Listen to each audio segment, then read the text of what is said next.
Takže ten bioodpad ako obnoviteľný zdroj energie sme si už spomenuli a môžeme ísť na tie metódy. Toto sme si už dneska spomínali, tak toto už by som nechala trošku rozprávať aj vás. Takže máme tu napísané prvé to reduce, reuse a recycle. To bolo čo? To si určite pamätáte z minulej hodiny. Jedno bude recyklovať. Určite. Potom bude znovu použiť. A to prvé bude čo? Čo bude reduce, Samko? Obnoviť. Dobre, tak mi to skús teraz vysvetliť. Čo to znamená tieto 3 Recyklácia. Recyklácia je súčasť toho, áno, ale prvé, čo by sme mali robiť, keď chceme... Alebo znovu použiť, to bude to reuse, ale to prvé reduce bude redukovať, hej, podobné slovo reduce, redukovať ako v slovenčine. Čiže budeme niečo redukovať. Čo napríklad môžeme redukovať, už sme to veľmi veľakrát spomínali. Oblečenie. Výborne, napríklad nemusím si stále kupovať nové, dobre. A čo môžeme recyklovať? Ako to povieme? Smeti. Odpady, smeti, dobre. No a druhé, tu máme toto kompostovanie, tak mi skúsi niekto povedať, čo vie o kompostovaní. Predstav si, že ja neviem, čo je kompostovanie, ty si teraz moja pani učiteľka a máš mi to vysvetliť. Počúvam. Keď mamina dá čo šúpe a máme zvyšky jedla, tak nám dá proste misu a my máme také hnojisko tam na záhrade a tam to proste dáme a tam sa to proste ako keby rozloží a vznikne nám z toho pôda a tak to vieme zase využiť. Ako to viete znovu využiť potom, keď z toho niečo vznikne, keď sa to tam rozloží všetko?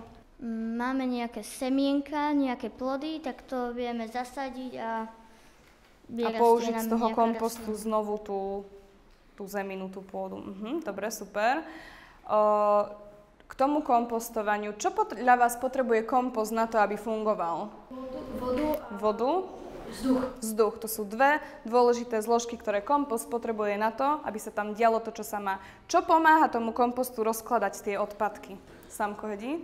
Baktérie. Výborne, najdôležitejšie určite baktéria. A ešte? Dažďovka je super príklad. Huba nejaká, výborne. To sú všetko tí decomposers, hej, to slovo z angličtiny, to sú všetko rozkladače.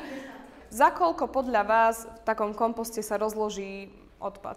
2 mesiace až rok. Super, 2 mesiace až rok.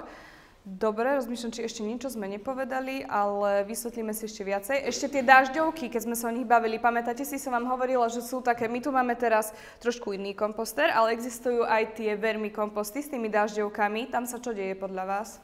Tam tá dažďovka, tie odpadky, čo biologické, tam ich prezdušnia tak.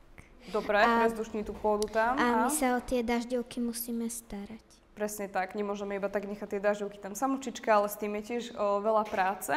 A potom tam máte napísané Bokashi metóda s použitím efektívnych mikroorganizmov a to je vlastne ten typ komposteru, ktorý to máme my. Takže budeme potom, nám vysvetlí pán Kojnok, ako to celé funguje a budeme mať teda vlastný komposter aj my tu v triede. Dobre, dostaneme sa k nemu, keď si prejdeme tieto veci. No a posledné, tu máme ešte energetické zhodnocovanie a to je to, o čom sa bavíme od začiatku, premena tej biomasy na nejakú tú obnoviteľnú energiu.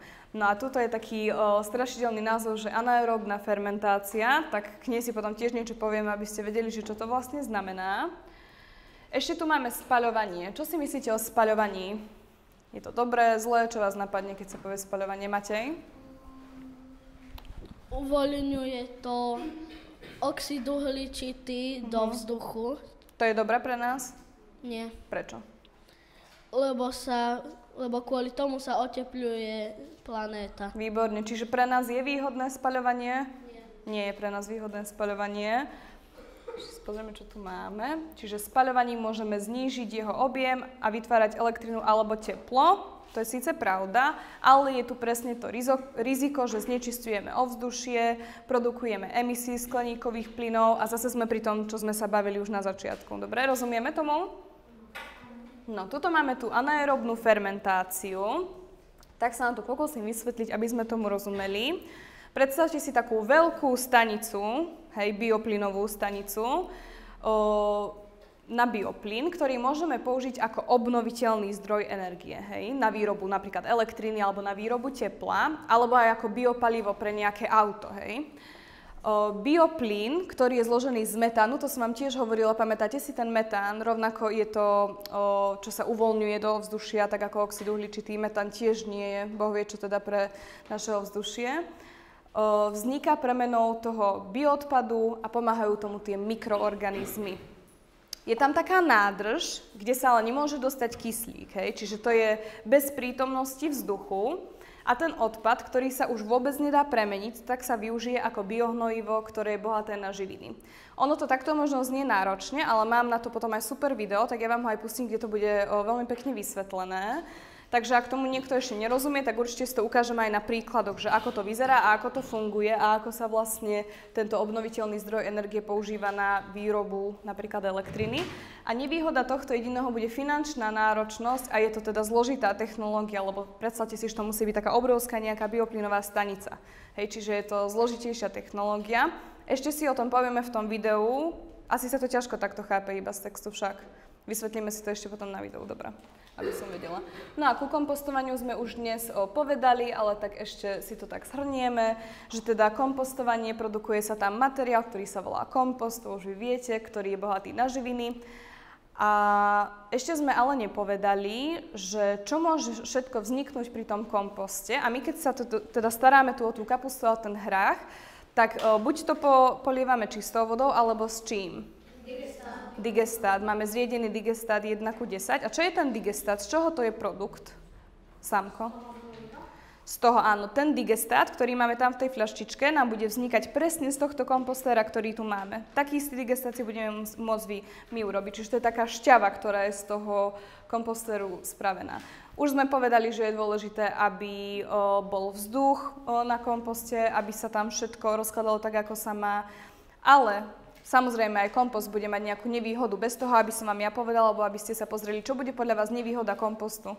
Prečo by ste nechceli mať na záhrade kompost? Samko? Môže to tam smrdieť. Dobré.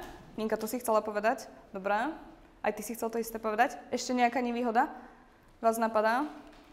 Ako je hmyz zvieratá, tak tie zvieratá to aj priťahujú. Určite to priláka rôznych škodcov a Nelka spomínala, že to trvá od 2 mesiacov až po rok. Takže ja keď tak rozmýšľam teraz, mala by som na záhrade kompost a musím rok čakať na to, kým z toho niečo mám, takže to asi nevýhoda bude, že je to aj čo? Dlhý proces veľmi, čiže je to nevýhodné možno z hľadiska tohto, že samozrejme potrebujete na to priestor, my čo bývame v bytoch, asi ťažko by sme mali kompost nejaký však, čiže na to potrebujete aj priestor a určite aj dostatok času. Dobre, ideme ďalej. Toto je teda tá bokashi metóda.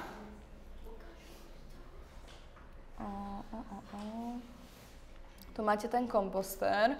No a táto metóda, to bude ten anaeróbny proces, fermentačný. Fermentačný, čo to znamená to slovo? Cítili ste, ako vonia ten digestát? Takú špecifickú vôňu to malo, hej? Tam sa budeme baviť o tej fermentácii.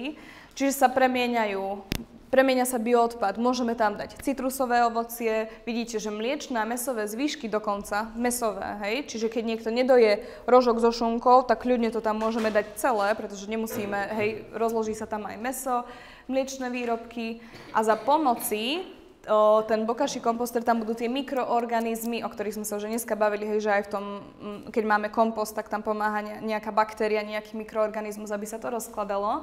A konečným produktom bude teda ten kompost, ktorý si my budeme potom sypať na záhradu a vznikne nám to tekuté biohnojivo a to je ten digestát, čo máme v skrini.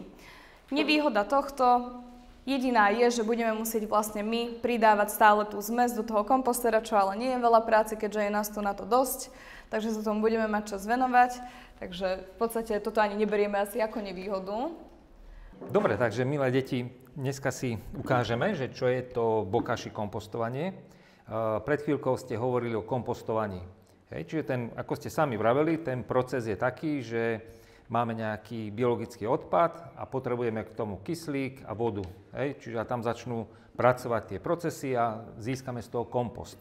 Toto je tiež kompostér, ale naopak sem nemôžeme dostať kyslík. Hej, čiže je to bez kyslíka a volá sa to anaeróbna fermentácia. Viete, čo je to fermentácia? Kde sa používa fermentácia? Napríklad, keď sa vyrába víno, možno váš starký alebo ocko vyrába doma víno, a to je vlastne fermentácia, že sa to hrozno kvasí bez prístupu kyslíka a tak sa vyrába víno. My sme už doma vyrábali. Perfektne.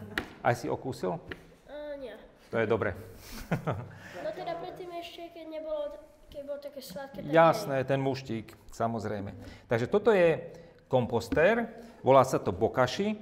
Bokashi pochádza zo japonského slova, čiže vznikol tento patent v Japonsku, tam sa to používa už veľa rokov a prišlo to aj k nám. A skladá sa vlastne z takéto teda nádoby, má to dvojité dno, tu máte takéto sitko, hej, a má to ventil. A na to, aby tam vznikali vôbec tie procesy, tak používame tzv. bokashi zmes, používame. To je vlastne zmes pšeničných otrúb a sú tam rôzne mikroorganizmy, kvasinky a tak ďalej. To je vlastne taká receptúra. Skúste to ovoňať. Takto. Také kyslasté však. Presne, ako keď sa tak hrozno. Ako keď kvasí niečo. Nezabudli ste niekedy hrozno. Ale nie je to smrad, je to taká špecifická vôňa. Hej. Takže tam sú tie kvasinky, ktoré nám začnú rozkladať vlastne ten odpad. Ja som tu priniesol aj nejaký biologický odpad. Môžete tu vidieť kože z pomaranča, sú nejaká zvyška z pice, nejaké listy zo šalátu, tu sú kvety, áno, nejaké ružičky. Je to trošku pokrájané, aby to neboli veľké kusy. Takže urobíme to tak, že na spodok si dáme takú malú prvú vrstvu, zhruba také 2 polievkové lyžice. Hej, máme tu odmerku na to, hej, takže posypeme si takto to dno. Hej. To budete vyrobiť, to ja len teraz začínam. Áno. A vysypem tam ten odpad takto. Normálne ho tam vysypeme. Ráne ho tam vysypeme. Hej. Aj žemľu, aj niečo tak radšej takto. Tú žemľu, ak by ste náhodou nedojedli, ale treba dojesť žemľu, tak ju treba tak trošku potrhať. Hej. A teraz zoberieme znova takúto odmerku, asi tak do 1/3, lebo toho odpadu nie je veľa, a posypeme. Hej, takto, aby sme na celú tú plochu to rozložili. Dobre? A máme tu na takú špeciálnu takúto pomôcku, ktorou budeme tlačiť, pretože my potrebujeme ten odpad, šťava príde až potom neskôr, ten odpad potrebujeme pritlačiť, aby tam nešiel kyslík. Čiže aj tú zmes, bokashi zmes, tak aby prešla celou tým odpadom, hej, celou tou vrstvou, tak trošku takto pokrájame a pritlačíme. Hej, takto. Riadne vytlačíme vzduch odtiaľ. Áno. Čiže a tu to pritlačadlo môžeme nechať tam. Hej. A teraz si zoberieme tento vrchnáčik. Zoberieme si tento vrchnáčik a uzatvoríme. On je vzduchotesný, hej, čiže nám tam nebude prúdiť vzduch. Hej. No a takto to budete robiť, vždycky sa vám nazbiera, môžete si nejakú nádobku pripraviť, tam sa vám nazbiera takýto biologický odpad a raz za deň ho môžete sem nasypať a takýmto spôsobom dať ďalšiu vrstvu. Čiže každá vrstva sa bude takto prekrývať týmto bokashi zmesou a keď to bude plné, úplne plné, tak máte tu k dispozícii druhý kompostér a tento necháte pôsobiť, ja neviem, no dovtedy, kým nenaplníte ten ďalší. Hej? A on tam bude pracovať. Proste tam budú tie mikróby požierať proste ten odpad, rozkladať a bude nám vznikať taký separát, čiže taká zmes, ten kompost, a bude nám vznikať aj digestát. On bude vtekať tam do tej spodnej časti toho kompostéra, čo som vám ukazoval, a týmto ventilíkom iba otočíte o 180 stupňov, takto. Hej. Samozrejme dáte si tam nejakú mističku a vytečie vám taká žlto-oranžová tekutina. Už aj máte, áno, ja som vám ju priniesol. A s touto tekutinou, to je tzv. Digestát, môžete hnojiť vaše zeleninky, budete tu pestovať mikrozeleninu, ja si zoberiem jednu. Tu nám máte už krásny hrášok ako mikrozeleninu. Keď bude asi takýto veľký, tak ho môžete strihať a môžete si ho dať na chlebík s maslom alebo tak a môžete si pochutnať na tom. Dobre? Sami si to budete pestovať tu na. Dobre? No a môžete polievať aj vonku záhon. Pripravujete teraz stavbu takých vyvýšených záhonov, takže ten digestát môžete používať ako hnojivo. Dobre? A potom to, čo vám z tohto vzíde, ten taký substrát, tak ten tiež môžete použiť ako hnojivo. A je to veľmi kvalitné organické hnojivo bez chémie. Hej? Lebo tá chémia je predsa len nie dobrá ako v tej zelenine a v tom ovoci. To asi poznáte, to viete. Začne to kvapkať tak asi najskôr po týždni. Záleží aj, koľko budete mať toho odpadu, ale môžete to skúšať. Ako prvé kvapky budú tak po týždni. Ale potom, keď už budete mať napríklad 2 týždne to a plné, tak to pôjde. Z toho vám vytečie aj liter tej tekutiny. A môžete si to zbierať do jednej fľaše, takú tmavú fľašu si zabezpečte a do tej si to zbierajte a potom to používajte ako hnojivo. A bude to všetko bujnieť a bude to zdravé a bez chémie. Nech sa páči.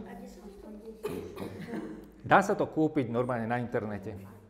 Vyhľadáš si bokashi kompostér a tam to vieš nájsť.